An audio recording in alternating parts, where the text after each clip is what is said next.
Alors, le team building, parlons-en, parfois des entreprises trouvent ça inutile et donc toi tu trouves que le team building est quelque chose d'essentiel dans la vie Mais d'une c'est le entreprise. jour et la nuit. Faire un bowling avec tous les techniciens, les commerciaux, le service administratif, le lendemain tout roule plus, plus facilement, c'est plus fluide. Tout simplement parce que on a réussi à se détendre ensemble. Parfois je fais des team building aussi sans eux pour qu'ils puissent un petit peu, on va dire, décharger le trop plein d'adrénaline ou trop de rancœur sur la direction, et ça leur permet entre eux de communiquer d'une autre manière et de finalement être plus apaisés le lendemain. Et donc pour moi c'est tout bénéfice les team building. Ok. Faut-il encore bien les choisir et satisfaire tout le Oui, monde. et C'est tu en ça le plus fais, difficile. tu en fais beaucoup? Oh, j'en fais au moins une fois tous les 2 mois minimum. Oui. Une fois tous les 2 mois, Oui. d'accord, Ouais. c'est top. Donc Oui. un rassemblement autour d'un contexte qui est complètement différent du boulot Oui. en fait. Et alors ce qu'on fait aussi pour la cohésion d'équipe, on essaye de manger ensemble tous les midis. Un D'accord. maximum. Et on Tous a les un jours. jeu de cartes, oui, voilà. Top. Donc on se réunit ici C'est- à Marquin pour essayer de. Bah, c'est plus fluide et puis c'est plus amusant pour tout le monde de manger tous ensemble. Voilà, tout simplement. Est-ce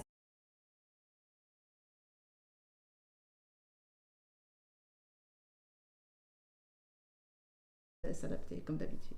Tu parlais des profils de personnalité Oui. justement, et donc tu as, je crois, fait une formation en profil de personnalité Oui. qui est process.com. Oui. Et donc ça t'a aidé toi personnellement, et tu as fait faire aussi, je pense, la formation à ton équipe. Oui, près de la moitié de l'équipe maintenant fait la formation, et c'est vraiment dans le but de se comprendre l'un l'autre. Déjà moi ça m'a beaucoup servi avec une de mes filles qui est très carrée. Et par exemple, même dans le privé, je l'invitais, tu viens manger vendredi soir, mais elle devait savoir quoi, comment elle allait venir, à quelle heure elle allait repartir. Et moi, évidemment, j'ai juste le plaisir de l'inviter. Ce plaisir disparaissait à la seconde où elle ne m'avait pas encore dit oui. Alors ces frustrations sont disparues avec le temps. J'ai compris comment elle fonctionnait. Je me suis dit, bon, si je l'invite, je dois tout savoir avant de l'appeler. Et évidemment, ça se passe mieux. Donc j'essaye de m'adapter à son canal de communication. Super. Donc Génial. ça, c'est dans la vie privée. Et évidemment, moi, je fais la même chose autour de mes équipes. Parce que 11 personnes, c'est 11 personnalités. Oui, exactement. Donc, ils travaillent tous très bien, mais ils ont tous une personnalité qui est parfois plus volcanique ou justement pas assez. Oui, Donc, tout à fait. Il faut aller chercher, quoi. Oui, c'est 11 êtres d'émotion avec Exactement. chacun une histoire, et donc chaque jour on arrive avec Oui. son histoire et son vécu, et donc forcément des situations peuvent ramener et rappeler parfois des vécus passés que d'autres ne connaissent pas, et donc ça peut amener à des tensions, à des visions différentes aussi, des modes de fonctionnement qui sont complètement différents.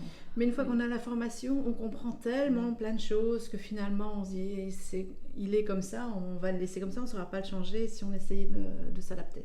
Oui. Donc ça, c'est tout le monde a bien compris la process com, pour ceux qui l'ont fait.